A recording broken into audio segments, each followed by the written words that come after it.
So we're gonna send the Overlord straight to their ramp. I'm not as big of a fan of scouting with both Overlords for proxy racks. For example, just on on an average game on ladder or whatever.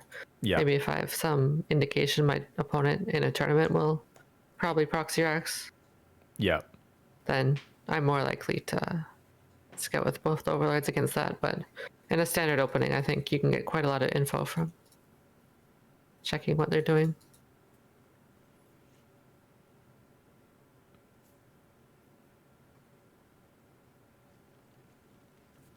So 16 hatch, yeah. What are you saying? Chat's asking what your solution to the Wandering Queen problem is. There's no Wandering Queen problem, guys. She's not queuing injects. She's going to be just... You select the queens just so that but you're still manually injecting on each hatchery. It's not a spamming method. So yeah, this is a perfect method. The Wandering Queen method is with base camera.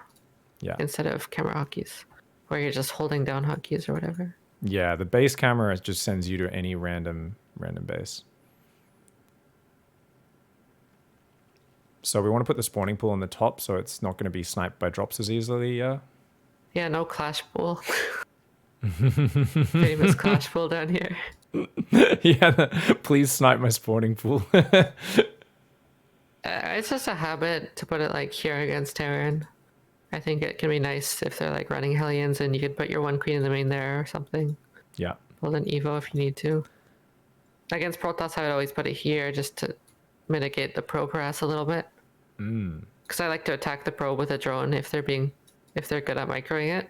Yeah. And this is the best place to block without like giving an area for adepts to get in the base. So the Overlord ideally will check if I want to make lings or not. And normally, like if there's a Reaper or not, so I'll start 2 lings. If I see a Reaper, I'll start 2 more at the natural. Okay, and then awesome. Overlord in the main base. So, and then 30 supply. We're going to take our third. Or 28 supply, sorry. I was a bit distracted, but, this is good enough. None of this dark and rogue in the Koreans. They all build 6 Zerglings even when it's Marine first. Yeah. Well, I've been so the nice thing triggered. with Overlord is you can see if they're making a Reaper or not. Yeah. And then you have the option, if it's a small map, you make 4 lings, then an Overlord in the main, and then you have 1 larva. You can make a drone or more lings if you want. Then 33 supply at ling speed and Overlord after your second queen. And one thing which Raynor, I think, has started to popularize a little bit is he will not use the second to inject in the main base with the first queen. So this queen will creep tumor with its second energy, and then it's pulled to the front. And is that just in case Hellions get in the main? It's just, and it's also, you don't really need the larva with it, because you're focused mainly on using queens to defend. Right. With the clash build, your third's up so quickly actually that it's okay to do that, yeah. Yeah, exactly. And you always want to go to 9 queens with this build. Then you just drone up. Your Overlord sees that the Hellions move out. Ideally, you can run 1 ling around. Yeah. And every time your queen spawns in the main, you add it to your control group, bring it, and then the next one that spawns can inject. So your Overlord at the front would normally be on the pillar, wouldn't it, next to the natural? Or are you normally keeping it further away? You never use that against Terran, generally. Because they can just flow their barracks and snipe it. Okay. Also, you have no opportunity to sacrifice it if it's there. Right, whereas here you can they'll see it rotate to the immediately, sacrifice. and then the Marines can just kill it. And if their tech is up here, for example, you'll never get there in time. And you have better vision of the Hellions leaving the base here, whereas on the side, you only have partial vision. They can leave with like 8 Hellions and you might miss it. Okay. That's way better. On some maps, like there's an Overlord pillar. Sometimes if they don't go Reaper first, then you kind of can't leave it here. You have to just run immediately. Yeah. To here. So you see the Hellions leave, we'll run in. Okay, maybe we should just jump into Raynor replay because I messed this up too much already. Yeah. Talking too much. Yeah, no, that's good. I mean, this is I'm like, I kind of want to just shut up and let you do your thing, but at the same time, I'm like, ooh, I want to ask why this, why that. And I'm like, okay. I know this is immediately going to take you off, just like commentating the perfect build. But so in terms of the build order, with the clash opening. So was it Yeah. 28 third hatch, right? And Yeah, was it yeah. 28 Overlord before that or 27 Overlord? It doesn't matter. It's the same. Because Oh, you're at sorry. 27 and you get 2 larvae, Forgot to and leave you again. make 1 into a lynx or a drone, and 1 into the overlord. Right. So this is from Wednesday. So let's jump forward. 16 hatchery, of course. 17, 18 gas, 17 pool. So we can start going over the build order here, the specifics. First, you check for, it's easy to check for Reaper on this map, but you can basically always check for the Reaper with your Overlord, except on Glittering Ashes because it's so big. Yeah. We pull 2 off gas as the first drone that goes to the natural finishes, which is around like 44 gas. So pull 2 off gas, leave 1 on gas, start 2 queens. And then I start 2 lings, and then if I see the Reaper, I start 2 more lings. So we don't want to overbuild. Like Marine or Reactor First openings are getting way more popular nowadays. Like since the end of last year. So if you can avoid making 4 or 6 lings against a Reaper, of course, it's a good benefit. And then the next drone that spawns from the main will go straight to the third base. Just so that it gets there before the Reaper or anything has a chance to block it. And basically, you can always start your third base before the Reaper can arrive to block it, even if they send it straight to your third. Sorry, say that again? You can always start the third base before the Reaper is there to like, interrupt Right, it. The only thing yeah. you're worried about is an SCV block. So if the SCV blocks, you just fight it, right? And then... It depends on the map. On this map, it's a bit more difficult because there's only 1 viable third base. On most maps, there's 2 viable third bases, and it's better to just send out 1 drone to each base. Whichever one the SCV goes to, you just take the other base, send the drone back. I also like to send my lings across if they go for the third with like the Reaper as well in the past. Like, so if on this map, say they're blocking it, would you send like block? 1 ling to kill the SCV and the other 3 straight across the map? Your links will pop too late to send to the third before the Reaper's there, I think. You can attack the SCV and then they start an eBay and then they send the Reaper there. You can run the lings by and then... I mean, I'm not as much of a fan of that. I actually do that on this map sometimes. But I don't think it's... I think if you have the option of 2 separate third bases, I think it's a better option than fighting that. Yeah. Because if they start an eBay, force you to take the gas and then bring the Reaper straight home to their natural and then don't send SCVs down, they're going to kill a bunch of your lings. You're not going to accomplish much. Your third will still be delayed. I feel like you can run the Zerglings away before the Reaper gets back there, though, right? Like, you should be able to hide your lings, maybe just send 1 in after the SCV on the command center. And then, because your lings aren't going to be doing much at home anyway, right? Like, your queens will be out in time to defend the Reaper. You're not really going to lose a drone. Maybe you have to do a spore trick if he, like, fakes towards the third, then goes in your natural. Mm-hmm. Obviously, it sucks, though, if you can't get your third up. But, like, you just... In this case, I mean, you're never going to take the front hatchery, right? So you just basically drone up, obviously get your extra Overlord or 2 earlier, maybe go straight 4 queens. I know in the past you've liked double Evo chamber really quickly and like a second gas to use your drones while your third's delayed. And like obviously you just move a queen down to your third.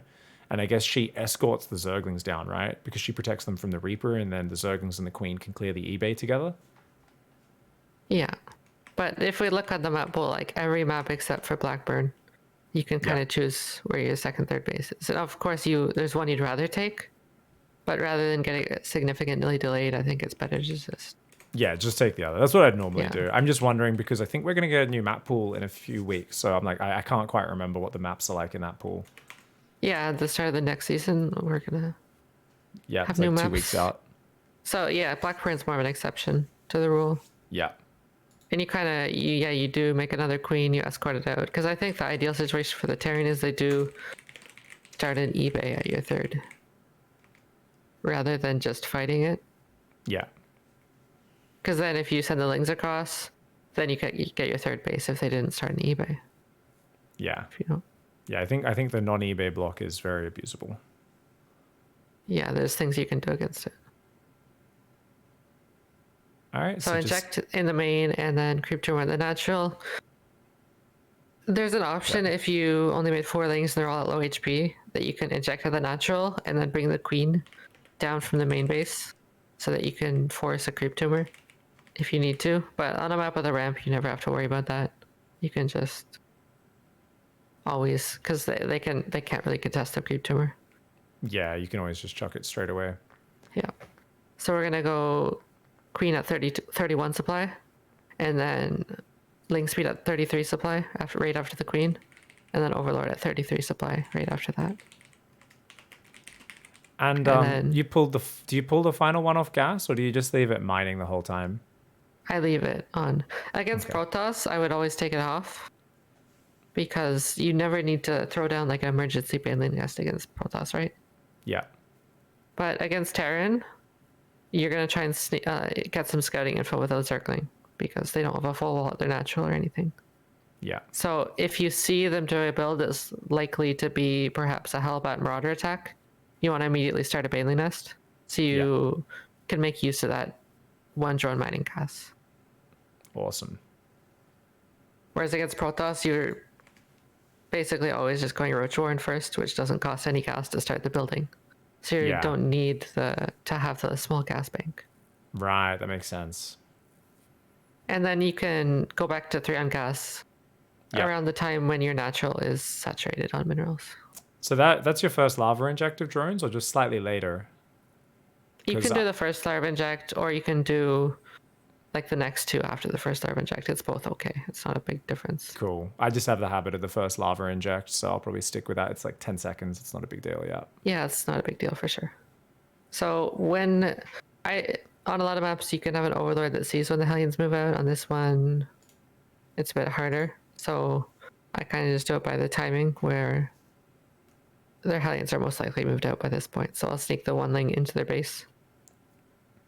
Just run it up the ramp and see what you see. You get plenty of info usually. Yeah. A lot of the time you knew can it was third CC because no depot on the natural. Yeah, it's most likely not third CC.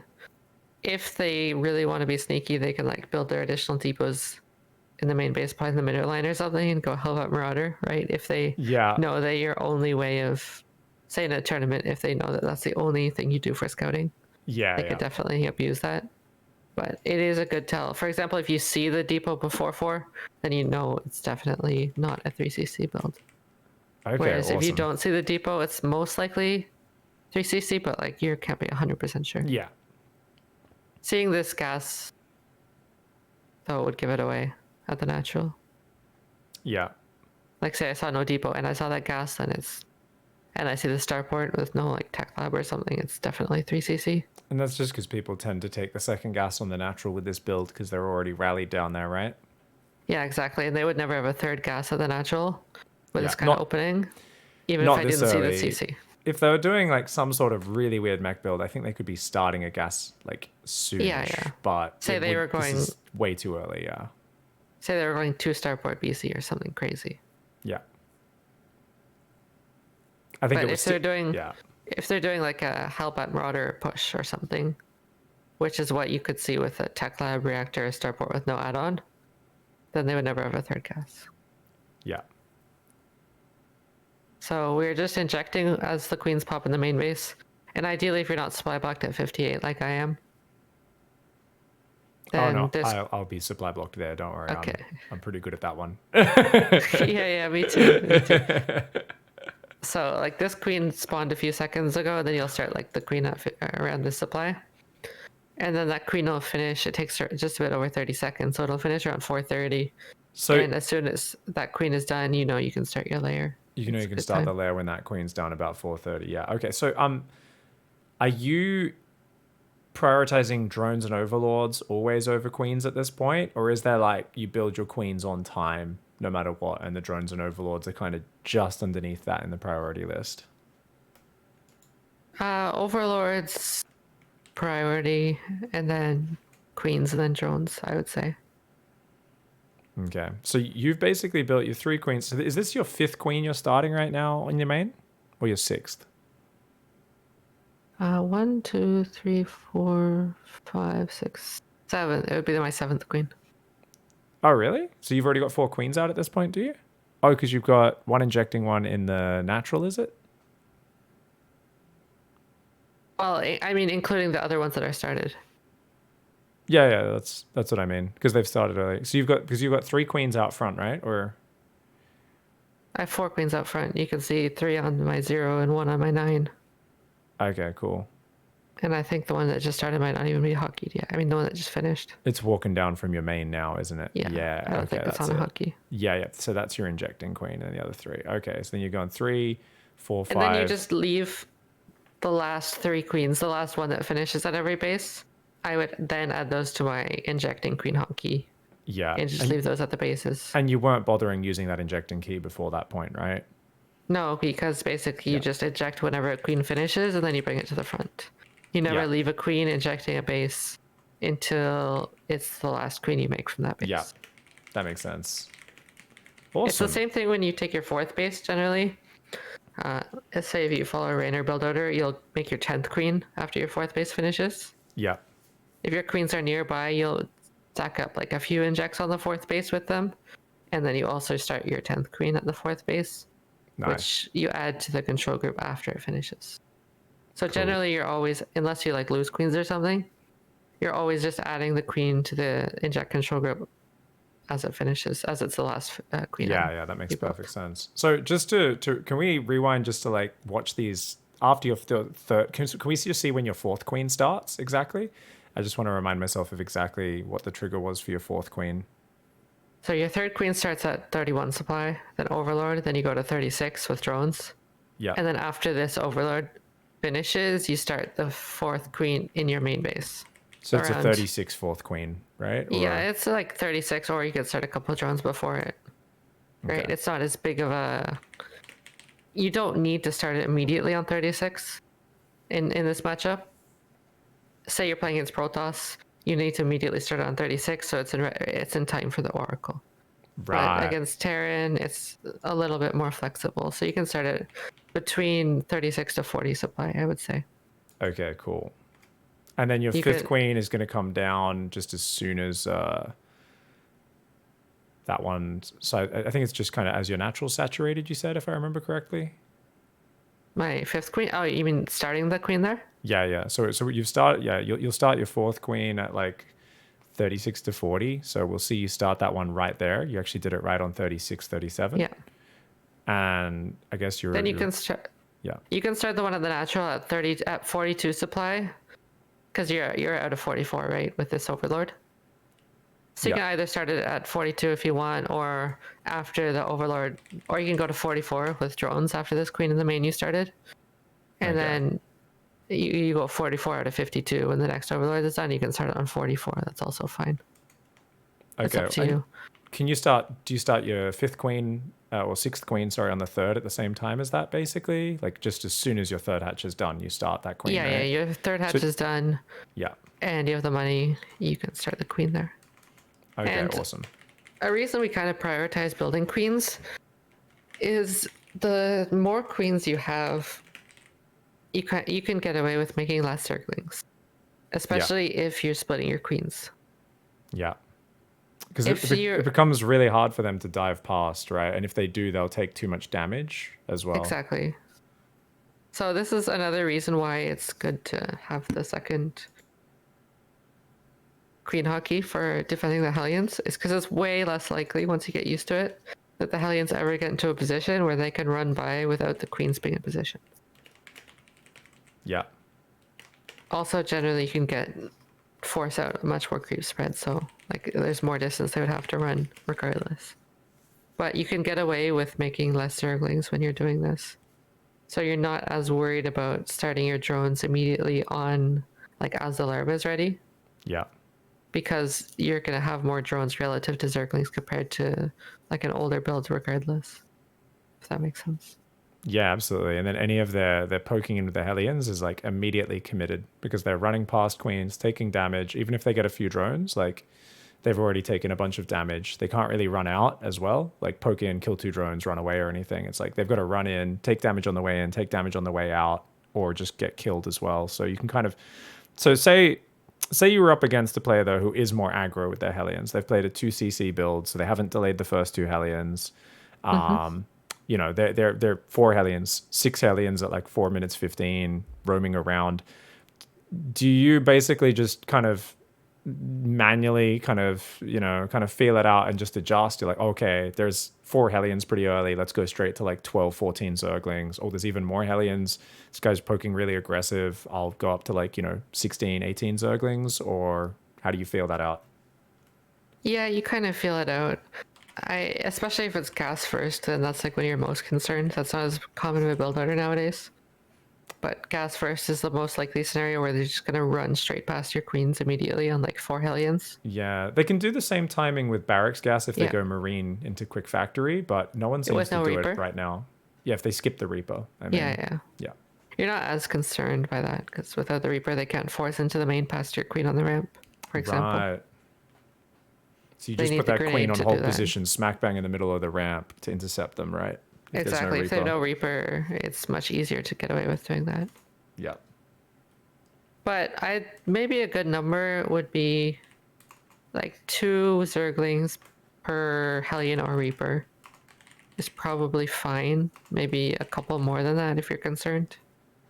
But say they have like 6 Hellions and a Reaper, that's 14 Zerglings. Like it's probably good enough. Yeah. Yeah, you're going to take a bit of damage, but it's acceptable because they're throwing away their map control if they do it. So Exactly. you want to kind of toe that line where it's like you're not blindly over countering it, but you're going to be able to still defend it well enough as long as your queens are doing it. Maybe a few spore tricks, maybe an Evo chamber, maybe lose a few drones, but Yeah. yeah. And some players are more likely to like leave the 3rd and 4th Hellion at home for a bit to deny any ling scouts or run-bys. Yeah. So if you have an overlord with vision of like their units leaving their base, then like as soon as the 3rd, 4th Hellions leave the base, that's when you could start the first Zerglings that you would make after the initial 4. Yeah, that makes sense. So you can stay on like 4 or 6 Zerglings against the first 3 units, and you don't really need to make any more until their next Hellions leave the base. Because even if they run by there, then like your lings are finishing as they're running into your base, kind of. Yeah. So it makes it much more difficult for them to get damage done regardless. Awesome. Yeah, no, I like doing it that way, right? You just, because if someone's purely defensive, building 2, 4 Hellions, or they sit at home till they have 6 or 8, then they move out. Yeah, as long as you've got a bit of supply free. Obviously, if you see 6 or 8 Hellions run out and your supply blocked, it's like you're not going to get those lings out in time. But that's why you can just have 1 extra Overlord kind of free, just as like a bit of a safety measure if you're only on 4 Zerglings and it's already 4 minutes 30 or something like that. And you're like, I know this player's building Hellions because they've killed my Zergling that ran in, but they haven't left the base. They're being so defensive. I'm going to be greedy. Just build drones, queens, but I'll have an extra supply, 8 supply free, so I can always build 16 Zerglings. Obviously, I might not have the lava, but I'm happy to roll that dice. Okay. Yeah, for sure. Do you want to jump into like a actual tournament replay now? Yes. Okay. Probably one from Katowice. Let's see. Can we watch one Maybe- of Dark's shitty openings and then laugh at it and then watch him dominate mid to late game anyway? Because he's a freak. If you really want to, we could No, watch. I want to watch some good. So I want to watch Raynor first, at least. We can maybe compare to a Dark replay, just to point out all the weird inefficiencies, and you're like, why is he doing this? I was gonna say, if you really wanted to watch a terrible build, we could watch Rogue vs. Cure on Blackburn. Oh, let's do that after. Let's look at the perfect kind of nice opening, and then we can look at Rogue Q or Blackman. All right, I'm very curious. Well, it's not like a standard build at all, but it was just, It was amusing how far he put himself behind and still won the game. That's his skill set. Rogue's actually my spirit animal. As someone who doesn't practice anywhere near as diligently as I kind of wish I had the time to. I look at the way he plays and I'm like, it's just so doable. Like, because it's just so mind gamey and like Rogue, abusive and lots of coin flips and stuff. So like, I know I can beat people who are executing a lot better than me with Rogue's builds. So I'm really enjoying his ZvP right now. Just rushing the lair every game. One of the big things that Rogue has going for him as well, though, is he has like the late game skill, so that people can't really just blind counter him. think he's going to be aggressive and blind counter that because he'll just destroy them in the late game if they play overly defensive. Or overly safe, I should say. He's like the original Cyril, I feel. Like 2017, he was like late game god. I feel like his late game was like so far ahead of everybody else's in 2017. Yeah. Like he's the one that made this inject method that we all use now as Rogue. Oh, really? Awesome. Yeah, he started doing it in 2017 and we started copying him the year after. Sick. Well, Cyril copied him first, I think, and then some of the Koreans. And then other people started following up. So Nice. Raynor, who did he play? Clem? Yeah. We could watch Raynor Clem. I think we can't watch the replay together anymore because the new patch came out. Yeah, that's fine. Just kick me out of the party. So do you want to watch it or do you want me to watch it? No, you watch it. I'll open it as well, so I can quickly like I got the replay pack here as well, so I can open it. Okay, So Maru go Clem, for it. which game? Raynor Clem, sorry. Game 1 first. Just muting my stream so it doesn't ruin people's eardrums when the Windows noise comes up at like 5,000 times the volume. Did you turn me way up as well? No, it's just because I have like Windows, like my computer's just always on low volume, and then it's like more up in obs just so I have more control over it. But for some reason, the Windows noises are like, we don't listen to the rest of the system noise restrictions. We're always at 100%, while everything else is at 25. You know, it's just Microsoft designing a good system. I turned the volume up like on OBS 400% for you so that my viewers could hear you. Yeah, I really should have just done it on my end. I'm sorry. Yeah. I was about to, but you were already doing it. And then I was like, oh, crap. And then I got like an OBS alert and it was like definitely. Can we say thank you to your subs? Thank you, everyone, for putting up with Scarlett coaching my noob ass. Please click subscribe. Twitch.tv/Scarlett M. I don't know who it is who just unlocked her weekly replay pack here, but thank you very much. And you guys should make that 342 into at least 366 minimum, please. Show some love to Scarlett, and thank you so much for taking your time to teach my noob ass some details of how to play proper ZvT. Thank you, Pig. 369. Yeah, that's a good goal. If 369, that's a good one. What should I change the goal to for that? What should the next goal be? You will do a proxy hatch Zergling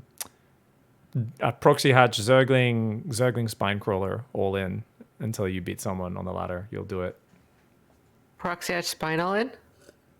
Yeah, like 12 pool proxy hatch spine crawler drone. Like you'll make a gasless all in, work it at your MMR on your main account on NA. It'll take you like 2 games as well. I bet you would win like your first try. I think you could win the first time against PROTOSS. I think you might be surprised. Some tournaments. Terrans will underestimate it as well, because they just like get so offended that you're doing it, and they get so upset that you're disrespecting them, and then they play bad. Yeah, I never actually tried it against Terran. I think like Bly probably did it a few times. I started using the Ravager one a bit recently since I did that against Clem and he had no idea what to do. Yeah, you did it as that beautiful contain on 2K atmospheres, right? Yeah, he canceled his natural after he SV scouted, which you never need to do. Because the only chance I have of killing the natural is if he doesn't SV scout, so the Reaper doesn't intercept the 2 lings that you make at the hatchery. I think he's played enough Bly, and Bly does a 14 proxy hatch Ravager, and that can cancel the natural. So I think he misread your one. He should have counted your drones, because you did 17 hatch, I think, or 16. So your version hits about 10-15 seconds later. It's got a way better reinforce and way better macro transition, right? But I think he was like, oh, it's the Bly build, and he just kind of panicked a little bit. I was changing replay to the other one, actually, because this was a pool first opening. I don't know if you got the thing renamed yet.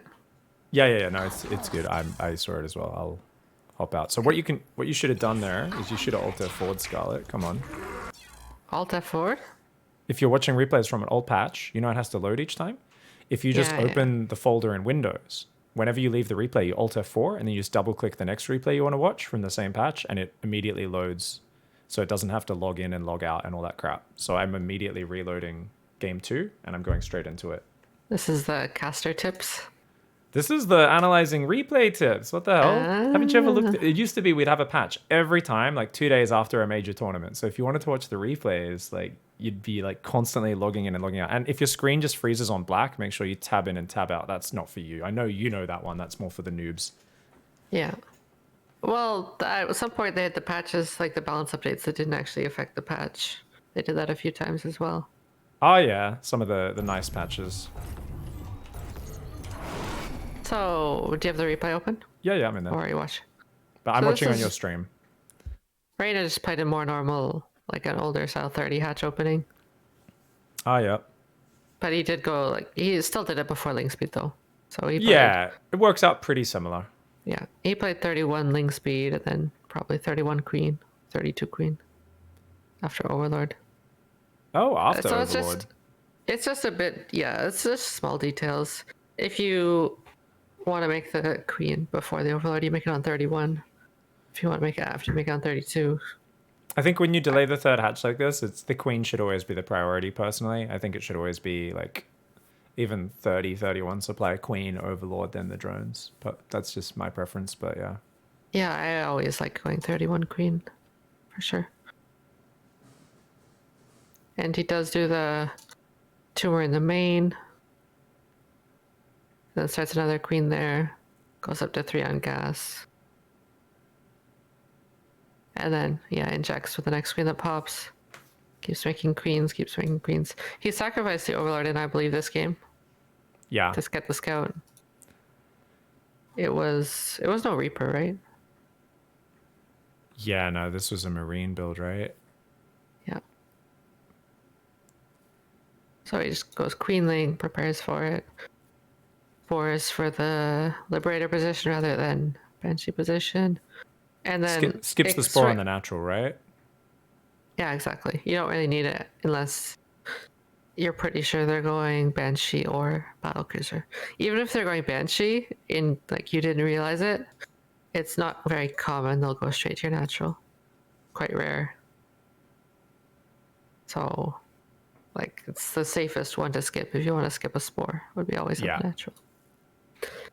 And this was a slightly different opening than what I was talking about, but it's going to start transitioning into a more, like, into the same follow-up at this point. Yeah. Because you can switch a few details if you like, but you're always going to start the layer around 4:30 and then the Bailey Nest at the same time. This is like the safest way to play if you just want to learn like standard ZvT. I would always recommend playing layer Bailey Nest before Evos. Very good control, right? Any early like big stim hellbat, any tank push, like you just kind of much easier to defend all the like 7-minute pressures and attacks, right? It feels like it's just there's none of those tank pushes where you're sitting there going, oh shit, buy time for Baneling speed, because it just always kicks in at a good time. Exactly. And like Rainer would say, I think I talked about this at Katowice, that like it's even a better macro build than making the upgrades earlier, because you can get away with making much more drones if you get fast baneling speed, rather than getting 1-1 before layer and delaying your baneling speed. Then you have to make a lot more Zerglings to be safe. So well, like that's what I noticed is like my default for a long time was I would always freeze at 66 drones until I like won a fight, right? It was like, you know, just like build mutas, build lings, build banes, because I was trying to get mutas still a lot of the time. And I realized that like, it was I'd watch Raynor, and if he'd have like, oh, I killed the Banshee and I only lost 2 drones or something, like, you know, or like he got to go surround in the Hellions, like any small advantage in the early game, he'd just go straight 85 workers. And I was like, this is disgusting. Like, you can't go 85 workers before stim. And he's like, no, it's fine. And it's just unfair. Like, he was just so far ahead for the rest of the game. But even if you're not ahead, you still go 74 drones before the first stim pressure, right? Yeah. You just, the main thing to avoid is taking too many gases. You can go pretty high on the mineral count pretty consistently. The only thing you have to be concerned about is, you know, the kind of build where they do like a quick stim timing, double medevac stim with the Hellions. The hits like I think I've seen you play against that a few times recently. Yeah. Where they hit like 6 minutes or even a bit earlier with double medevac drop plus the Hellions plus stim. And yeah, it's a very popular timing on NA right now. But I think you know, you get your queens in position, you use your transfusers, you micro back, you know, you morph more lings and banes. You just make sure you don't rush the engagement, and you should be okay there. Yeah, one thing to note is you kind of want to save. You don't want to be spending all your energy on creep tumors generally. Yeah. Like as soon as you have enough creep tumors to spread creep in like all the directions you want to spread it, you kind of want to be saving some energy for transfuse, just so that you can Yeah. fight the first stim pressure drop mainly with your queens rather than with lings, because you're never gonna kill the marines if the Terran is good. Yeah. You're just gonna trade out and then force them to fly away. So Yeah, your lings are just there to force them to kind of stutter away from the queens so they can't just sit there gunning them down. And your transfuses buy you a lot of time, so your lings can just kind of feint forward, pull back. It's the same, I guess, against battle cruisers, hellbat timings and stuff as well, right? If you've spent all your energy on creep tumors, it's so much harder to defend. You know, this is kind of funny because this is bringing me back to early Legacy when we were learning, and there were so many like 4-minute 20, 4-minute 30, 4-minute 40 hellbat timings. So you'd stop at like 3 or 4 creep tumors at absolute most. Any more than that was like, no, you can't do that because you needed your transfuse so early. But we don't really see how early does Hellbat Marauder normally hits, what, 5 minutes these days, just before? I couldn't tell you the time. Yeah, I think a lot of people have been hitting about 5 minutes. It feels like people don't hit as fast. I mean, those old early Legacy timings were really trash because they things like a basic ling run by would get them anyway.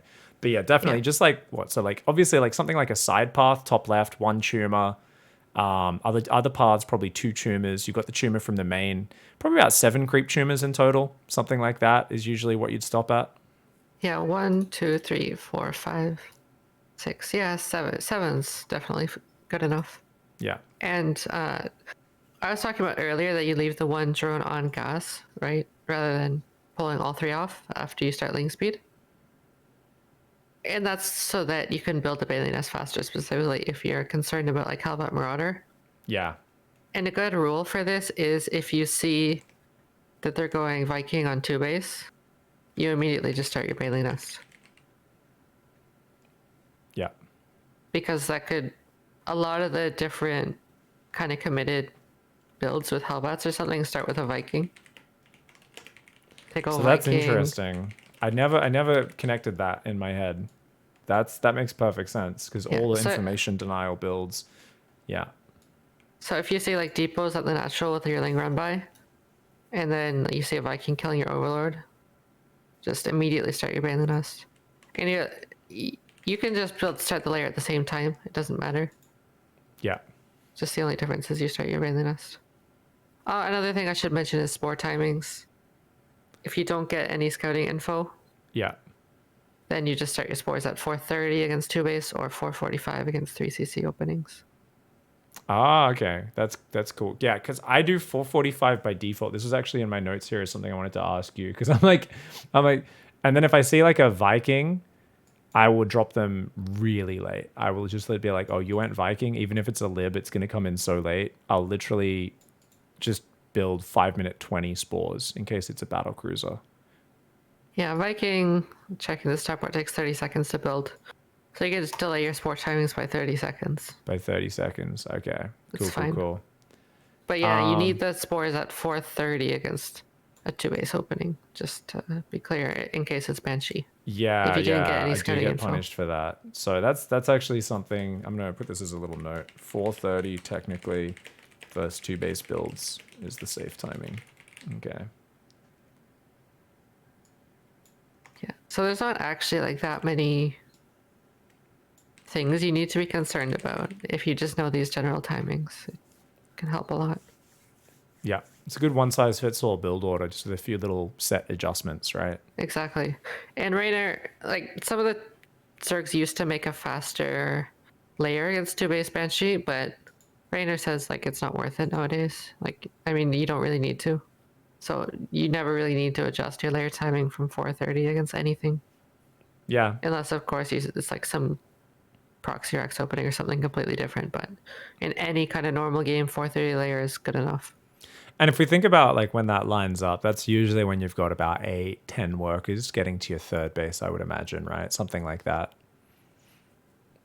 Let's just check. So if it's always good to have that as like a kind of like a marker in case it is a messed up proxy Rex opening or something, right?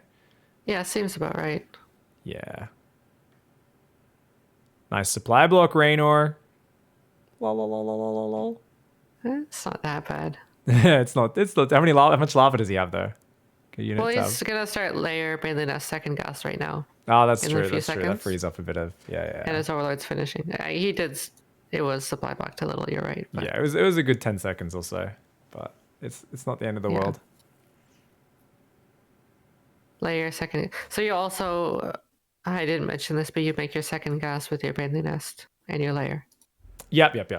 I always actually I was gonna ask that because I always do it right on the same time. Yeah, just layer second gas bane nest, bam bam. I do it in the main as well because I really like saturating one base at a time.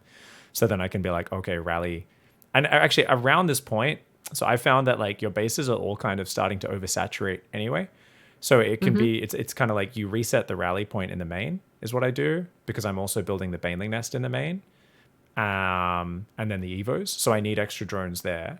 And then I reset the natural as the third hit saturation so that they're all rallying to their own mineral lines so that it's kind of ready to take all the gases and you've got kind of the excess of drones spread evenly across the bases roughly to compensate for that. And then also I'm going to be pulling a drone usually from the third to build the fifth base and the natural to build the fourth base. And that's actually the next part of the build. I guess we're going to get to anyway, but I've been trying to go hatcheries before taking extra gases after the 2 gas and the evos. It's always like fourth, fifth hatch, then the gases and the evos kind of go down around the same time. Yeah, for sure. You take the 4th hatchery on to gas. You don't need to take the 5th that fast. I saw you like to take 4th and 5th at the same time. It's not necessary. But I agree that you definitely take the 4th base on 2 gas. Okay, that's a good note because I think I am like trying to get 600 minerals while defending Hellion Banshee sometimes, and I'm like, let's do both at the same time. It's a little something I should definitely be flexible on. It should only be something I force if I'm like in a greedy situation. Yeah. Normally you take the 4th base where you have more creep. On this map, like I kind of got sick of taking this 4th because I think it's not good. It's too hard to defend against tank pushes. So I try and force this 4th base. But a lot of maps, again, same with, you have the option of choosing where your 3rd base goes. You have the option of choosing which 4th to take. And if it's like a Banshee build, you just take the 4th that's farther away from where their Banshees are. Yeah, that makes sense. So say they sent the Banshees to the main, you would take one of these bases. Or if they sent the Banshees to the 3rd, you just take this base. If you're watching my stream. Yeah, I am. Okay. Oh, yeah. And one reason... I know what you're saying about the gas, but I would recommend against taking the 2nd gas in the main base, specifically. Specifically the 2nd gas. Why? Is because a lot of harass is likely to hit your main base. Oh, so like if a Banshee's there being annoying or something? Or... Yeah, for example, on this base, if I have a Spore here, I have no way of defending this gas until I have like Overseer Queens there, right? Yeah, okay. That's or actually... BC. Wow, I never thought... And BC, it was always pulling every drone off a base, and then you've got 0 gas mining. Okay. And you need to start your Spire against BC ASAP. So like if you're losing all your gas very income... legit reason for that. God damn it. I like my neat little way of saturating my gas, Scarlett. Why do you have to give a good logical reason to change something? God. All right. Yeah. That's if you're going 3rd reason. and 4th gas, it doesn't really matter nearly as much where you take it. It's just more up to you. Based on your current saturation, it's fine. But you can, when you take your 2nd gas, like you don't really need to reset your rally points if you don't want to. You usually can just select 3 larvae, build 3 drones, and rally it straight to that gas. Yeah. And generally, if you start a gas, then start the drones and rally them to the gas, it finishes around the same time. Like they'll arrive at the extractor around when it's finishing. Yeah. It's a safety precaution for like when I'm playing against some really crazy aggression, right? Where there's like Hellions jumping in and there's like a drop going around, or there's like they've built a Liberator and they're doing like 2-pronged Hellion attacks. Like it's just to deal with it so I can automatically have the drones kind of roughly where they want to be. But yeah, it's something that if the game's a little cleaner, I can just manually build them and I'll do that if I've got the APM for it. Okay. Yeah, if you want to, you can just re-rally say you take the 2nd gas at your natural, which I think is probably the safest way to play.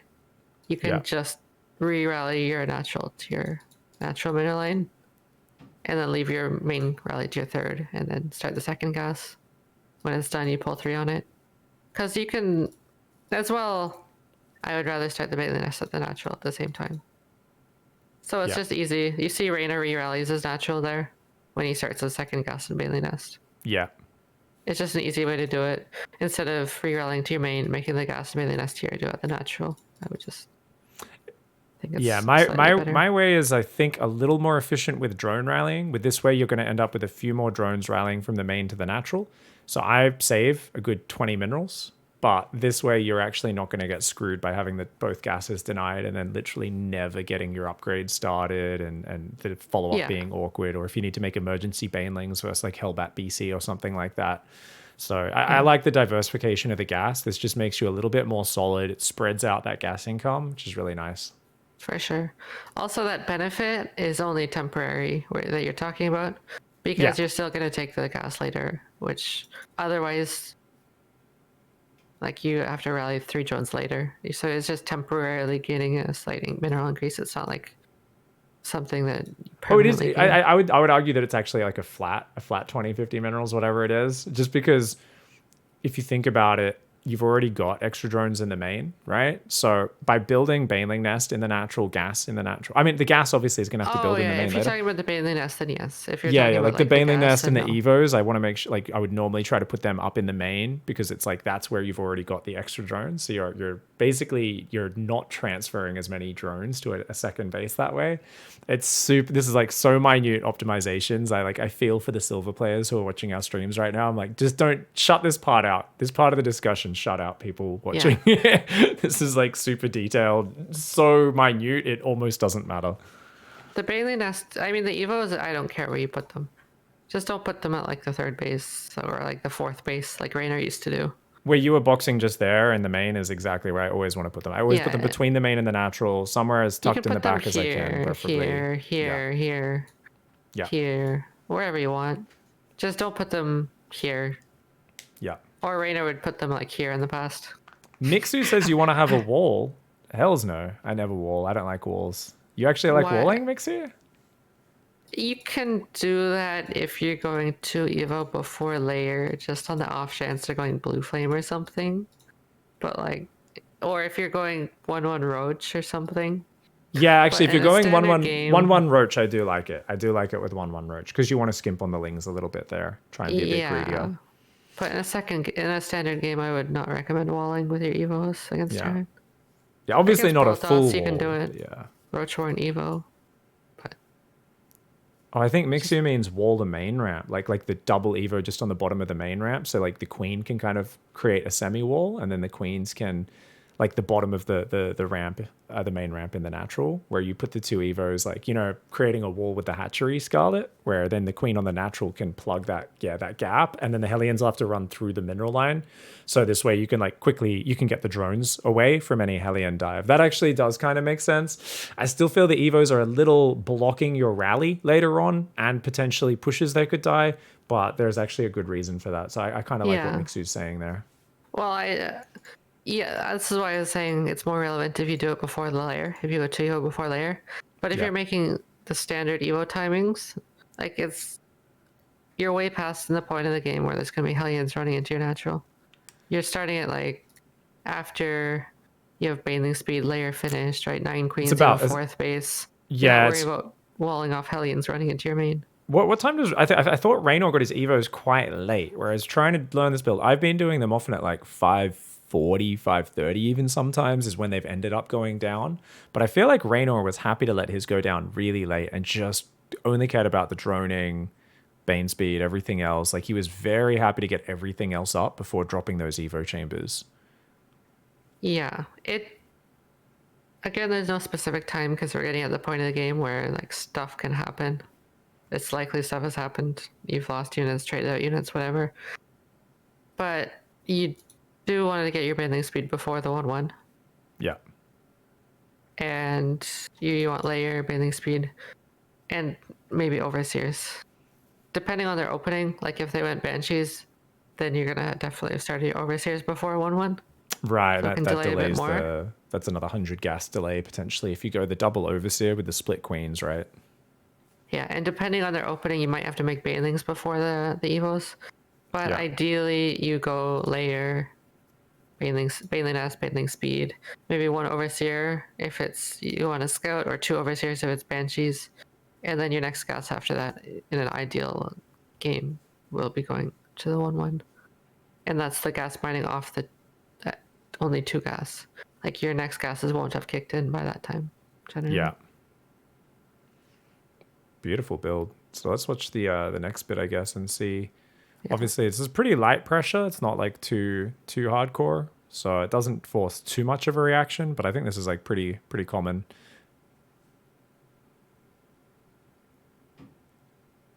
Do you get the Liberator already? Yeah. Yeah, this was a really bad game for Clem because he flies through the spore. Yeah, this is when Terran's real sad. The Evo chamber Like, block oh, there as well. Yeah, he's completely shut out.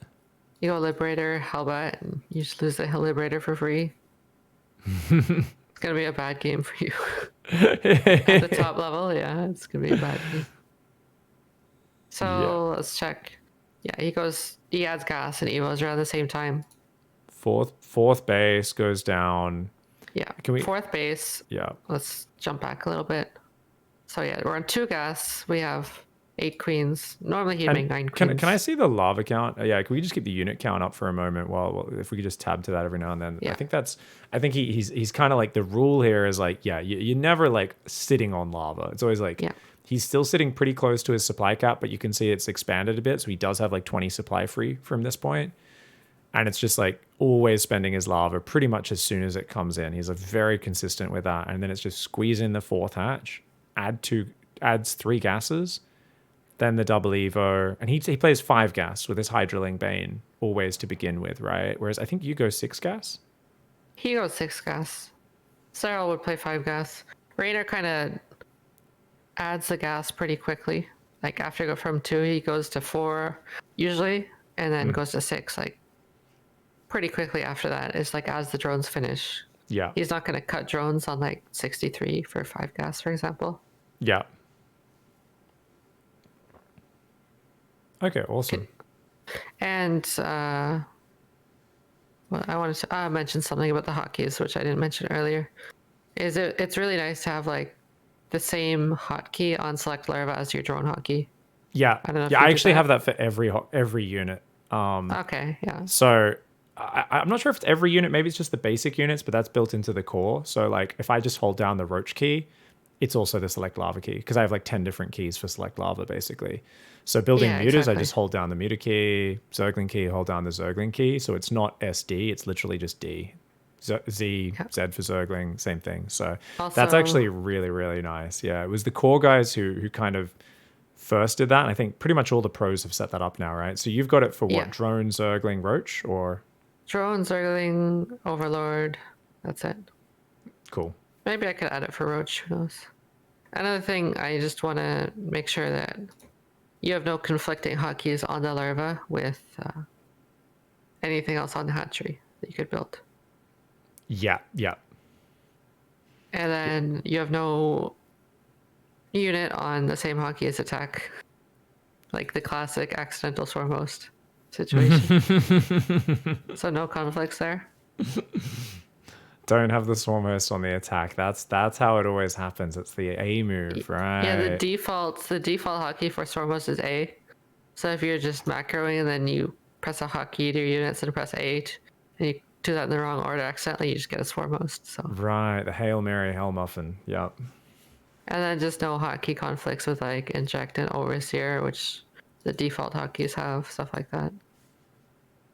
So like if you ever are playing a game and something happens that you didn't mean for it to happen with your hotkeys, and you don't feel like you pressed the wrong key, it's useful to just make sure you have no overlaps with like things that you could accidentally do. Like you try and inject, box inject, but you select an overlord instead of your queen, and you get an overseer. So I changed the overseer hotkey. Yeah. I think Yeah, the my default my Hotkey is still a inject lot key more is the than that. same as fungal. So that is like Okay. one thing which occasionally happens is like I box an infester next to my injecting queen and throw a fungal, but it's such a like it's Yeah, it such seems a unlikely. yeah, it's a black swan. It doesn't happen much. Okay. Just because there's a lot of default overlap with hotkeys. Yeah. So 2 evos, and then he makes a 6 cast like right away, as you see. If you want to play like a lower drone style, you could follow more of a serial kind of build order, where he consistently plays like a lower drone count than Rainer, for example, Yeah. just because he feels confident in his ability to outplay a player, that he doesn't need to take as many edges in the macro department. Yeah. So he'll consistently play like 5 gas Hydroling Bane. He Yeah. starts his upgrades a bit late, but not a big deal. I've always noticed that the Seral's just so much happier to sit on a lower drone count and you'll like win a fight and you'll be like, okay, I'll build 8 more drones. That's it. And I'm like, you're still only on like 68, maybe 71 drones. I'm like, okay, like this is this is kind of lower than I'm expecting. But if you've got more units, you can take better fights. And that's kind of what Dark has done versus Clem a bunch of times actually as well, is like just basically always have more units and just like keep backstabbing him because he's so, he used to be so aggressive always. I Yeah. actually think Clem played kind of wrong this tournament to his strengths. I think he played way too much Marine tank and a bit too defensive. So I was At like, IEM?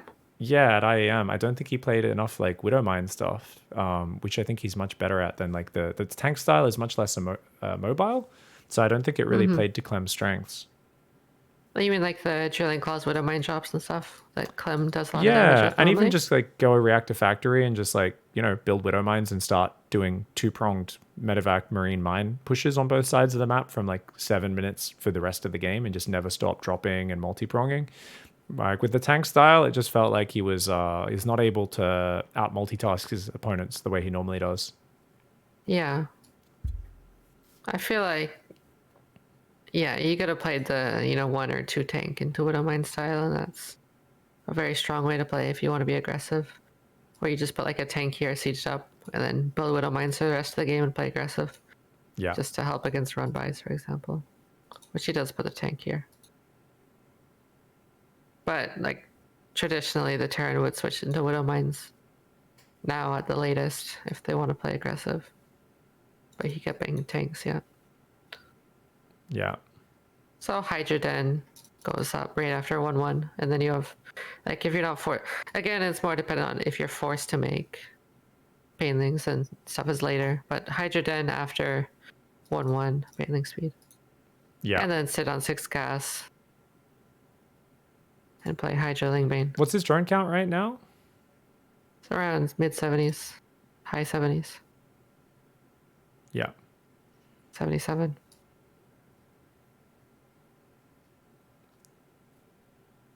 Yeah, I've been liking 74 just as like a consistent number that I can sit on just 8 drones for the 4th and then just transfer the ones from the main at like 8 minutes 30. So it's sits right in the mid 70s. And I've just been trying to just sit there and not go too much higher and just try to like actually focus on splitting my army and winning fights and doing run bys and spreading creep and kind of just dominating the map a little bit more and trying to shut things out. But I still make terrible fights and decisions with it. I'd say you can go a bit higher if you want, but it's fine. Especially once you get like the faster repeat rate sorted out. I think it's more comfortable to play on a higher drone count. You're gonna less likely to float money. Yeah. So you can actually spend it faster. And if you want to make a macro hatch, say you feel like you need to make a macro hatch after your 5th because you have a lot of drones. A good position to put it is like here, for example. Just so it rallies out quicker. So it rallies out quicker, and then at one point, when your creep queens are running across the map, you can just dump like a ton of injects on it. Actually, that's a really, really good point because I if I'm playing a good player, I never get time to go back to my main to dump injects on a macro hatch, and I keep putting my macro hatches there, and I never get to inject them if the game's like high pace. So that's actually genius. That's really, really something I got to do. So generally, if you want to make a macro hatch in the main, you can do that and then leave one more queen there to inject. So even if you're using the box inject method, if you have 2 queens, use box, click, click, and it's quick. Yeah. But having one in the main base without an extra queen there, you're just never gonna get injects on that base ever.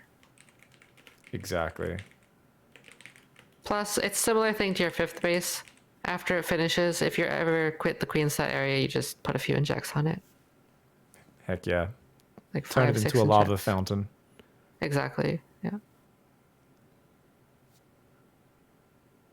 All right, and then you just obviously split your army because they're always going to attack both sides with drops, and you just kind of like roam around. Do your queens are no longer split at this point? Of course, you've just got injecting queens and one squad of queens, and you just kind of try to use your queens to support one side, and essentially, usually they're just respreading creep where you've lost it, right? And then Exactly. that's Yeah. you just playing that dance. In terms of You like, come. yeah. I was just gonna say you do combine the two creep setting queens. Like after the early game is over, you combine them basically directly. What about What are you gonna say? run bys? How do you think about doing run bys? Do you just kind of go, only if they're committing more with like tanks and widow mines to their pushes? Like if they're like really committing to their pushes, you start doing more run bys. In this scenario where it's just a few marines, it feels like there's no point doing a run by, right? You just can only do a big committed attack or something like that, maybe as they're taking their 4th base. Yeah, if they're playing defensive and like you're maxed out, you want to start trading. You trade whenever they're expanding because they don't have a planetary there yet. Wherever you want to attack, so you can attack like their 3rd base plus their new base. It's generally Yeah. the way to do it. Or if they're moving out for a push, then you can do run bys. Split push the 3rd and 4th same time, or just do one big jump in on the army as it moves out to Yeah. defend the 4th base. Yeah. So you can 3rd kind of and go with like 4th. half your army on the 4th and the other half Yeah. army comes up the middle to sandwich them as they go to defend it. And then say they're taking their 5th, you can get attack their 3rd and their 5th if you want to. Just because the 3rd is generally going to be weak. And Yeah. killing the depots there can hurt the Terran quite a lot until like the very late game when they get that supply from the additional orbitals. Yeah, freezing up the production can be pretty nice. It's not a cost-efficient trade, but we're not looking to trade cost-efficiently in this matchup at all. Exactly. Because if you ever get to split map scenario, the game is very hard to win. They're generally always more cost efficient. And maybe you could technically do it with Brew Lords, but I wouldn't recommend trying to play split map scenarios. Yeah, I see Solar and Serral are like 2 of the players I trust to do that. Dark sometimes pulls it off, but it's like, it's always it's not even plan B, it's plan C or plan D. It's like, you want to try to drown them in the mid game, right? Deny their bases and split push them, Nidus Lurker if you can, that sort of stuff. Yeah. I don't like playing Lurkers that much. You don't? Yeah, I don't Even really like. before the patch? Yeah. I just don't like the unit that much. I don't know why. I think I'm just a hipster fuck. I think I'm just like, yeah, everybody's using the Lurkers. I'm not gonna use the Lurkers. Like, I was using them a lot before they got the buffs. The last buffs they got that made them a lot better with like adaptive talons, move speed increase, or whatever it was. Or I can't even remember because it used to be a joined upgrade, didn't it? Yeah, there was no range upgrade before it. It started with 9 range on the layer, and there was no range upgrade. That was it. In the patch, they made the Lurker Den build faster, and they added the new upgrade. They reduced their base range by 1, and then they added the new hive upgrade to get +2 range. So you could play Lurkers on layer attack back then, for sure. Yeah, no, yeah, I was crushing PROTOSS with the 9 range Lurker because nobody did it. So the PROTOSS players were just like baboons. They just didn't know what to do against Lurkers. And then it got buffed and everyone started doing it. And I haven't really played Lurkers since then. So it would make sense off Hydrabane though, right? It's just the natural transition. Yeah, I would not recommend playing Hydras at all if you don't want to play Lurkers. Not Hydraling Bane into Brood Lords. No.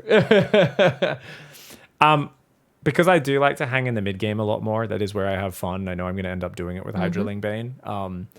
I'm thinking of adding Burrow as well and trying to do Burrowed Banelings. I think I will go to Lurkers eventually, but I'm thinking of just adding like Burrowed Banes, and because I want to play a little bit of a lower drone count, 74, like I said, maybe going up to 80, 82, but I'm never going to go 85, 90. Like, I do not want to go 85 or above. I want to go maximum 82, 83 drones, just to try and have a bit more army and a bit more engagement control. And I think I'm adding Burrowed Banelings in just as like an extra bonus thing for like, kind of fuck with the opponent, get some, good metagaming on it. Obviously, it's good for run bys as well, right? Burrowing lings and banelings everywhere. But yeah, I guess I would. That doesn't slow down your mid game much. I mean, it's a cheap investment. It's just the splitting the banelings up everywhere and the APM that tends to slow down the next stage, right? It's more about the attention. But I guess from there, I'd probably just go for like Infestation, Hive, get the Lurker Den, go for those upgrades, and then you just add like, I guess, 10 gas and a Nidus Worm once you're in big Lurker production to make sure you can maintain it, or you're happy to stay like 8 gas and just take the 9th and 10th as your mains running out? I'll talk about that a bit separately. So first, Burrow. I think it's a good upgrade. It's definitely underrated by a lot of the pros, including me. Like I don't really ever make it, which is probably a mistake. And I think Miko is the biggest, like, it's the pro that tries to push it the most. Yeah. So if you want to try using Burrow more in your play, I would suggest checking out I think the last stream Miko did. Let me check if he's streamed since then. I don't think he has. But he did play some ZvTs, and then he went over a replay fight against Milky Cow in 2000 Atmospheres where he was talking about Burrow play. Awesome. So yeah, that was 8 days ago. Do you remember what day it was? I've got the stream VOD open now. It was just his last stream 8 days ago. Do you know what, what map it was? It was, I think after the last game he played. He was just, the last game he played on 2000 Atmospheres, the last game in the stream. Okay, awesome. He just went over the replay a bit, talked with chat, talked about Burrow, stuff like that. So if you want to talk about Burrow, then, I mean, if you want to use that in the play, I would suggest checking out Miko's ZvT. Yeah, I'll watch that for sure. That's awesome. All right, and I've then got that open to check later. Talking about the transition, I'd say the most common time to go to high would be after you start 2-2. Yeah, okay. Especially in a game where you're more trading with your trading. This replay we have open, it's a bit of a faster hive because there's very little actual aggression from the Terran other than the marine drops. So it's a bit faster. It's still synced up with 2-2 though, right? So yeah, I'm saying generally you wouldn't even, like, you would start 2-2 and then you start Infestation Pit. Right. Yeah, that makes sense. Yep, yeah, of course. That would be like an extra 50 seconds or something behind. Yeah, you don't want to start pushing towards hive until you start 2-2. Yeah. That sounds solid. So I think that's a good thing to just keep in mind is 2-2, and then you have spare money Infestation Pit, and then if you want to play Lurkers, generally you just start Lurker Den Hive together. Right, you just click Hive and then build Lurker Den. Lurker Den takes a bit shorter, and you're never really going to make Lurkers before you get the Hive upgrade, so there's no point starting it before then. And if you're playing like Ling Bane to Lurker with skipped Hydras, which I don't think you want to do as what you're talking about, you just do that by starting the Infestation Pit with a Hydra Den and then the Hive with a Lurker Den. That's if you're going straight Lurkers without the Hydras. Yeah, if you're skipping. But if you played Hydras earlier, then just Hive plus Lurker Den. Yeah, it's like you pair that together. It makes things a lot simpler when you like base your timings off your other timings like that, right? You chain them together for sure. Because otherwise there's too many things that can pull your attention around as well. So it just syncs things together nicely in your brain. Exactly. Like 2-2, then Infestation Pit, then Hive and Lurker Den. Just like earlier, we go layer, Baneling, that second gas together, and then fourth base, then 2 Evos, then more gas, then Hydra Den, 6 gas, right? It's just combine the stuff you build stuff together, and it makes it much easier. You could also think about another thing to remember is if it's not Banshees, so you're just playing a normal game and you don't know what they're doing, you just start your layers done, you immediately start Baneling Speed and a 1 Overseer. Yeah. It's against PROTOSS, you can do road speed +1 overseer. And you just, if you're not sure what they're doing, say they did some more committed early game build, then you just scout their main with an overseer. Yeah. Yeah, I've been And doing that anything weird. a lot more. I really like the fast layer because of that. Because like, there's just so many times like I don't realize it's an 8 racks, marine tank all in or something, and I'm like, man, how is Terran so good? Like, what the hell's going on? And then like, oh, they don't have add-ons on their last 3 barracks, and they have no 4th command center. Like, and I'm trying to go to 90 drones. Like, no wonder this game is so hard. Yeah. Yeah, for sure. You can also scout the 8 racks with like ling run by into the 3rd. I feel like 8 racks has got a bit more popular since IEM. Because Hero Hero Marine Marine pushed it a lot. Yeah. The builds, Hero Marine did game 5 against Raynor. I don't know if you know this build. What map was like it? Might have been Berlingrad? I'm not sure. I can't quite remember. What was the build? You go 3cc opening, and then you go 5 racks, and then double Evo after 5 racks, I believe. And you cut SCVs completely at 48. And it's a very, very fast 3 base, like the marine spirit tank. build, right? Yeah, exactly. The spirit build. Oh, yep. Yeah, so that's also a... I think that's much less common on the ladder than like an 8 racks, but it's like the other kind of 3 base marine tank committed build that hits way faster even than an 8 racks. So me giving you the big brain Alt F4 trick. Yeah, don't try that apparently on this patch. Something has broken in StarCraft, so don't do the Alt F4 trick because my StarCraft's just a black screen right now and I can't even see my task manager. I can only see your stream as like when I hover over it, and then I can like bring it up. All right, I'm gonna quickly log out of this Windows account and log back in, but I can still hear. Sure. Yeah, so with that build order, I mean, you could still go 66 drones and stop that, right? It's just 66 drones, and you can definitely go that. It's better to stop it off Ling Bane rather than trying to add hydras. But you can definitely fight it with 3 base saturation is completely fine. Yeah, no, any really aggressive build like that, I always try to do it like that way, where I'm just like, no, why would I build hydras here? Because I'm very convinced hydras are the worst unit in the game until their upgrades kick in anyway. Like, they're so fragile and expensive and stuff. So they're still, even after the upgrade kicks in, they're not much better.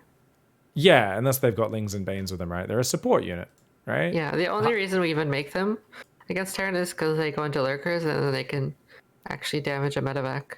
They can damage a medevac. I mean, they can technically kill Widow Mines without us having to do as much fancy micro, but to be real, I feel like we never do it anyway. We see 3 Widow Mines, we're like, screw it, just split 3 Zerglings is faster than using the Hydra Overseer. It's faster. You have to get Overseer in position, but not too close, and then, it's just not worth it. Yeah. And then quickly talking, briefly about the late game. Maybe we can skip forward here a bit. Oh, I actually just remembered this game, by the way. I think it's this game where Clem's first push just gets totally... Oh, no, actually, I'm thinking of a different game. Never mind. I don't know if he ever really did a big push. He kind of just turtled the whole game, I believe. Yeah. So just talking briefly about it. Usually, when they play Hydra into Lurker, they do make a few Vipers. Rather than going Lurker first, which is a bit faster tech-wise. Just because a lot of the time they'll have a bigger tank count, so...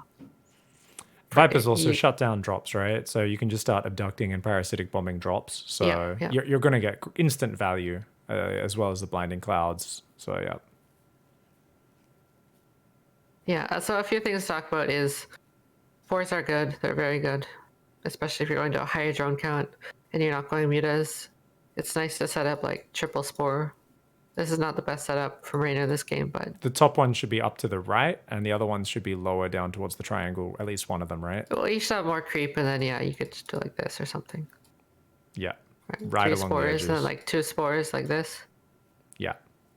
And, he has even another one up here. But he has a backup one up the top, right? Yeah, just spores are kind of underrated if you're not going mutas. Whereas if you're going to a high drone count, it's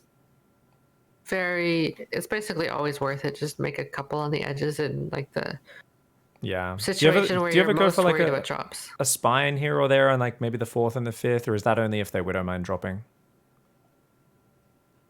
Yeah. If there would mind dropping, you can do that. It's not as good as a spore generally. You'll see Laser rant about him making one spine crawler in his game in the VOD I showed you. But say you're going 5 base and you're going like a high drone count. You can definitely say you have a base layout like this, right? Or Rainer does. 6 bases. And you're planning on expanding like 6th base, 7th base in this game. For whatever reason. Then it can be, it's like fine to make like 4 spines here if you want. Mm-hmm. It's more about having them in the situation, in the base where they're most likely to be useful. Yeah. And you need like a significant amount of them. Having like 1 spine here, it doesn't do anything. Having 2 spines doesn't do anything, right? Because you're always dealing with minimum 8 Marines, often 16 Marines, or some of those are Marauders, of course, right? So if you have 4 spines, it's going to absolutely shut down 1 drop of Marines, like really hard, as long as they're right next to each other, because you're always going to have at least 2 or 3 hitting at once, and then they start one-shotting Marines. But so even 4 spines will lose to a double drop, but it'll at least kill a few units and buy you time, right? Yeah. So like 4 or 5 spines. If you want to make spines, I would say. Yeah. Just do it if you're not planning on expanding in that direction. Yeah, and the kind of system here, right, is your main army's always like you're going to try like your main focus is dominating the left side of the map with that expansion pattern you said, right? That is the most important area. That's where your main army is usually occupied. If you're on the defense, like that is where your attention is. So this is kind of like the run by angle is always going to be the most exposed base on the opposite side of the map, and that's usually where you leave a squad of Ling Bane or a squad of guys to swap a Warp Prism if it's PROTOSS. In this case, like wall of spines there. That makes perfect sense. Because we can't afford to make spines at every base. Yeah. I mean, Rainer could this game, but in most games you can't afford that. This is only Raynor would be in this greedy a situation and have this much money at 10 minutes. Like, geez. Yeah. So, for example, say I made 1 spore and 1 spine here. I would say that's worse than making 2 spores here. Just because if you're not paying attention to it anyways, the spine's not going to do anything, and the spore does way less damage to the medevacs. Yeah. Whereas it's a harder decision for them to fly into 2 spores to drop than it is for them to drop into 1. Like they can out heal 1 spine anyways, it's not going to do anything. It just soaks up a bit of damage. Yeah. And regardless, it has less HP than a spore. Like it costs more than a spore, has less HP, doesn't have enough DPS to kill anything. So the only situation where you want a spine and a spore at a base is if you're concerned about Widow Mine drops and you don't want to have to send back units to kill the Widow Mines. Yeah. After they shoot. In most situations, spores are better. You'll see he even adds 3 here. That's not as important in this game. But Rainer likes the spores, that's for sure. And it's adjusting to the situation. It's like, all right, he's just sitting there. This game's going to go long. Mm-hmm. Let's just make sure Liberators, drops just don't have anywhere to get in, basically. And exactly. Yeah. And in the past, he would move these spores, I think. Say he wants 3 spores here, he would just move the main base, second base, and third base spores to the main base. Yeah. But if he's rich, he'll just leave these here nowadays. Because, like, if there's a Widow Mine drop later, it's much easier to deal with if you already have detection at that base. Yeah, I think that makes sense. I used to always move them as well, but yeah, it gets super irritating. It's just, even if like a stray drop gets past the flank, like on the edge of the map or something, and then it's bouncing between your bases, just having a random spore crawler there often shoots it down because your opponent's not going to be microing that actively. Like there's too much going on. This is not a bad spore spot for later in the game. Here would be a little bit better. I think he just made it here earlier for the Liberator. He never moved it, but like a spore here and a spore here, yeah, it's definitely very good if a drop gets passed. Because usually they drop here, you send units, they drop here, right? It's just the easiest way for Terran to do it. So just blocking the easiest way specifically gives you the biggest return for how much for what you invest into that. Yeah.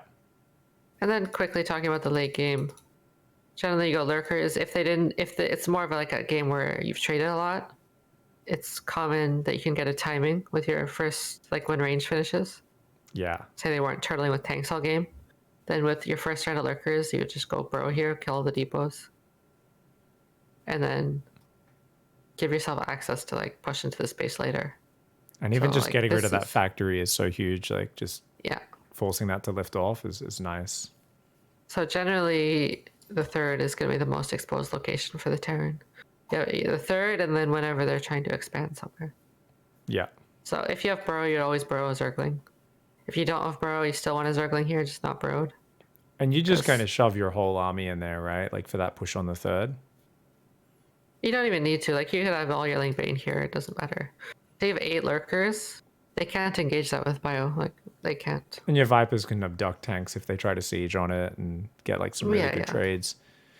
You don't even need to be. If you want it, like, if you think you can kill them, yeah, you could send, like, Lurker Ling, for example. And then, like, Ling Bane Hydra, something like that. So it was really interesting. Oh, sorry, continue. I was just going to say, generally, where you have more Lurkers, you can put less Lings and less Bane Lings and have more Lings. Yeah. So like Lurker Ling and then Ling Bane, for example, would be your 2 separate groups if you had to split them.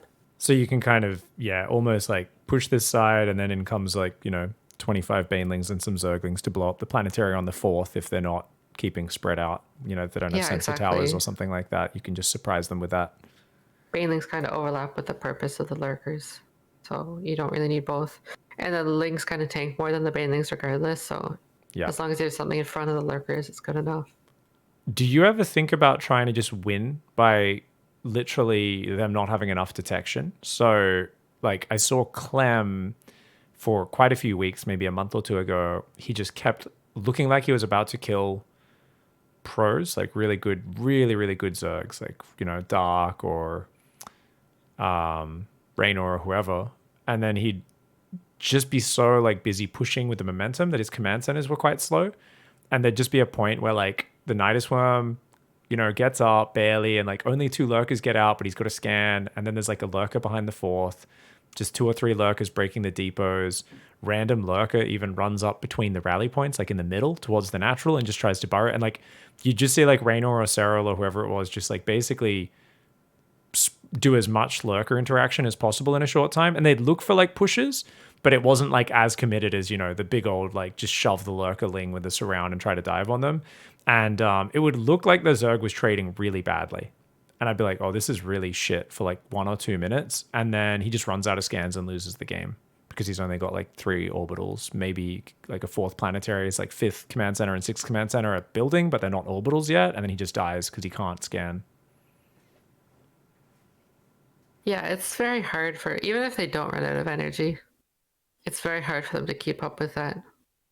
Because it's similar to like Widow Mines on all your bases if you don't have spores, where you need detection and you need army, but you can't just...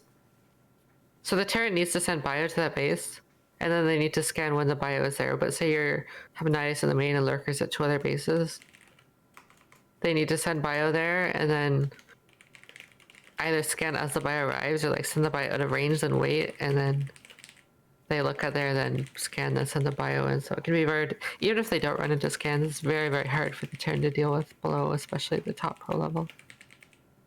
And I was going to mention, that you generally want to make your Niduses around now. So you get your range upgrade, you get +1 range, +3 armor, you get your Vipers if you want them. And then you make some Lurkers, and then the next place your gas goes is generally you make 2 Niduses is the way to do it. Just because it's much harder for them to kill that in time. And you can split them if you want to. And it may seem like a bigger investment. A lot of the time it's not because you have a high drone count. But it forces the Terran to leave army in their main base like forever. For the rest of the game. Yeah. After you have the Niduses out. So it's even, and then the Niduses don't cost supply, whereas they're forced to permanently be ready to deal with it. So you make your Niduses, and then generally when you start your Niduses, right after you start them, you make a overseer and you queue it around the side of the map to go behind their main base. You should send one down the right side as well, I think, because everyone goes the sure. left side, but like not enough people do the other side, and that's actually the side where they usually don't have as much like vision and like turrets and stuff. Yeah, just queue it around the very bottom. Yeah, but it's another thing where you combine like things you're gonna do together. You start your Niduses and then you queue the overseers around. Yeah, that's a lovely little chunk there where you're setting up for your Lurker Nidus multi-prong.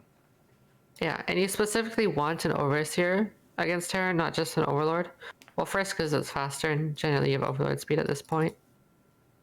I didn't mention when to get overlord speed, but like, say you're playing Hydras, you get your 1/1 bathing speed, Hydra dead, Hydra upgrade, and then after you make some bathings, then you get overlord speed. Because you need to deal with Widow Mine drops. I mean, Widow Mines in general normally. But because if you're Nidusing later, one of the biggest weaknesses of the Nidus Lurkers is like ghosts, cloaking and sniping them. So if you have an overseer down, you start your Niduses, and the Lurkers come out. And if you get a successful Nidus off, you immediately move your overseer over it and just use the oversight command, like the little siege command. Yeah. You know, where it raises up and stops the movement. And then Pops it gives you enough out vision. of the top of its head. Yeah, it gives you enough vision where they can't just go and snipe them with cloaked ghosts. Because you're not going to always be able to watch those Lurkers and whatever. Yeah. Yeah, that's actually such a... I mean, we saw like months of every Terrans would just die to that Nidus like every time. Like they still do a lot of the time. It's insane. I know like Maru's the one guy who always has a Viking. He gets to that stage of the game, he's just like, fuck this. He's like, no, I just have a Viking. And he just like doesn't let you get that overseer through. Yeah, Clem will always make 3 turrets here. See the bottom right though. If Raynor sent one on the bottom right as well, nothing there. Yeah. And if they have a... This is actually like a big thing to get the overseer by too. So it's a thing where you can kind of try and distract them as it's flying by. Just so that they don't notice it. Yeah. But yeah, I do agree that this is underused. I should probably be using it more where you fly it down here. I think when I played Clem in IEM, he defended the first overseers, or I lost one back here. And then I actually just sent it like... I queued it through his third base and like down and around. And I just like tried to fake an engagement at the same time so he didn't notice it. It actually worked. It actually worked. But... I feel like so many Terrans are so paranoid now. I see these like ghosts that are just like traumatized, just running around trying to snipe overseers now. And No, he definitely does snipe overseers if he sees them. Yeah. So you can't have it like in vision of the Terran either. Hey, by the way, random question while it's on my mind. If randoms, I'm in Gold League. I want coaching with Scarlett. Are we gonna do like an Idra sort of coaching deal? Like, because I know you don't want to like coach people much, right? But like, you should do like an Idra style. What did Idra used to charge? Like $300 an hour, something like 200 USD or something. I think it was 250. I think it was more. I'm not. I did a bit of coaching in 2015, but I mean, I'm not planning on doing it anytime soon. If I ever do. What's that like a figure? Don't feel greedy. Like, what is the figure where it's like you're like, okay, I guess. Like,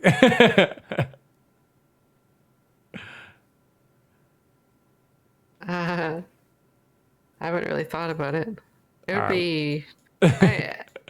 When I did coach before, it was like 75 or 100 USD, so it would have to be above that. Somewhere. Oh, it's got to be above that. Yeah. I'm saying that's when I actually did coach, though. Got to be. I mean, it's like this has got to be like, you know, you don't want to do this too much because, you know, as active pro player, you don't want to be teaching people, but just something to think on. A cool idea there. You can be like, all right, $250 an hour. You do, you know, you put it at some amount where it's like, what's the amount where it wouldn't be too annoying? Like once a month. Yeah, but once a month. I mean, coaching one person one time and then not doing any follow-up is not like the best way to go about it, right? But people just want to absorb a bit of your awesomeness, Scarlett, you know? People just want to absorb a bit, get a few tips. You can just watch this stream for free. You see, that's what I'm saying. Is like StarCraft pro Free. gamers are too good. If you were a Call of Duty player, you'd be like, guys, get on here. It's the $1,000 a month tier on my Patreon, and I will play one scrim with you for 15 minutes for $1,000. Like, and the StarCraft player is just like, oh, it's fine. You can just watch the stream. I'll answer your question in chat. If you feel like it, you can maybe drop me a sub. Like, no, we got to sell out more, Scarlett. We got to sell out more, yo. I'm not like lacking in money though. You could use it for good causes. You can host StarCraft tournaments. You could live the lavish lifestyle. I want to see you driving a Lambo like Raynor says he would. Like we gotta project that StarCraft image, yo. Is that where Lambo's ID comes from? I think it is. Sounds like it. I mean, he got a picture with a Lambo when he went to like a tournament in the States. He did, didn't he? Yeah. I think KJ set that up or something. Of course, KJ is always hanging out with nice cars and stuff. Yeah. Anything else for like ZvT? So yeah, I guess this makes sense from here. Just the kind of movement. It's just like moving around. Like I get really intimidated with lurker engagements, but it is really about kind of the same as any big Hydraling Bane, Ultraling Bane attack, right? It's just about attacking where they're weak, attacking where they aren't, trying to multi-prong. It's just run forward, burrow the lurkers on top of their army, right? Like there's not really anything too fancy with the actual engagement micro, right? Yeah. Especially after the patch, you can't be like too YOLO and running into their army. Yeah. But yeah, you definitely, in most situations, you need a Ling Bane cover. Yeah, to run the Ling into Bane it. just charges forward. In this replay specifically, I would say that Raynor probably could put a bit of defense here. Like static D is fine. Like a couple spores and spines and a lurker too could make this much harder to ever pressure. But so can I? You're never gonna. Yeah. Go ahead. Sorry. Continue. I was just gonna say that it's a situation what I was talking about earlier. Say like I was talking about spines here, where you're never gonna expand past this point. So yeah, like it's the most relevant time to put up static defense there because you never want to lose this position. And that's why you should fully saturate the base, right, Scarlett? Oh, sure, yeah. You could move some drones over from. Not could. Should take the drones off your third, your fourth, any other base, right? The moment you take those, especially if your opponent's turtling, like this sort of game where he's turtled with sensor towers so far back, like it's a no-brainer, right? Like it's the same thing. If the opponent's really turtled up, I feel like a light switch should flick in your brain, and you should immediately pull drones off your easy to defend bases in the back because they're super free, and just Maybe from pull this off base, gas, yeah. minerals, anything. You should always immediately saturate these contested bases in the middle. Sure. Yeah. You see could this pull from, like, here to this here. flippant sure, Scarlett. This irritates me. I've been casting your games at a lot of pro gamers games. No one moves the workers to the middle bases. They sit there. They have it for 5 minutes, and they're mining with like 3 workers. And you know when they move workers there? When they start losing the base. When they run out on their other bases. And I'm like, you could have mined this base out by now. Please mine out the middle bases. Because think about it this way. Let's use the power of maths for my reverse coaching to my coach here. Sure, go ahead. Every 5 minerals that drone mines is 5 minerals you get and 5 minerals you take away from your opponent. So every time a drone mines 25 minerals, you're killing a marine. So this is literally aggressively trading with your opponent. Those drones are like Zerglings killing supply depots steadily. Every second they're droning. Every second they're mining off that base. If we're technical, we have to multiply that by the average, difference in resource lost in the matchup. So it's not quite a marine per 25 minerals. That is true. You're normally down about, what would we say is the average? 30% units lost? Yeah. Okay. All right, you need to mine a bit longer to kill a marine. You busted Okay, me. but yeah, I'll You busted keep that me, in Scarlett. mind. I watched you casting my games before, like, what was it, the ZvT against Armani, where you're like, yeah, I should be dropping lings in the base faster when I go muta against ground. I rant about I agree. every time Reynolds playing as well, same thing. I always rant about the Zergling drop. Just because TLO did it once, and it's actually got such a high percent because you can also drop it in the dead space in the corner. They won't have vision of you unload. So you can unload like 40 Zerglings. You know how, have you seen Rogues Muta into Nidus all in? In what matchup? In ZvZ. So because he's gone Mutas, if he goes Muta into Roach, what he does is he harasses the main base to make sure he kills the overlords and any vision and creep tumors in the Zerg's main. And then he rotates down to like the natural and the third and the fourth.